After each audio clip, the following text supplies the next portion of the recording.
মুনাফিকরাও নামাজ পড়ে, পড়ে কিনা কন? মুনাফিকেরাও নামাজ পড়ে।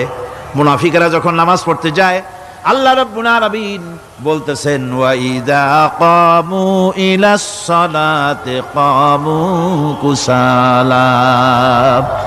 মুনাফিকেরা যখন নামাজ পড়তে দাঁড়ায়, নামাজে আসে ঠিক তারা, কিন্তু নামাজের জন্য দাঁড়ায় খুব শৈথিল্য ভারে, শৈথিল্য ভাবে দাঁড়ায়, কাহিলি সুস্তি, এ জায়গা চুলকায়, পায়জামা ধরে টান দেয়, টুপিটা ঘুরে আয়, এদিক ওদিক তাকায়।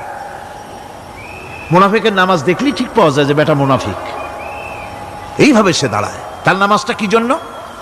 ইউরাউনান নাসা ওয়া লা ইয়াযকুরুনাল্লাহা ইল্লা কালিলা। তাদের নামাজ হচ্ছে মানুষকে দেখাবার নামাজ। নাউযুবিল্লাহ। এখন দেখবেন এই মৌসুম আসছে, নামাজের মৌসুম, বেনামাজিদের নামাজের মৌসুম। জনসভা হচ্ছে, নির্বাচন আসতেছে, নামাজে রক্ত হয়ে গেছে, তাড়াতাড়ি আজান হয়ে গেল। টুপি না থাকলে রুমাল একটা মাথায় দিল, উজু আছে কি না আছে, আল্লাহু আকবার, যা আছে কপালে হয়ে যাক।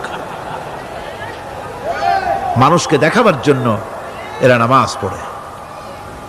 এরা আল্লাহর শরণার্থে নামাজ খুব কম লোকই করে। এরা হচ্ছে মুনাফিক।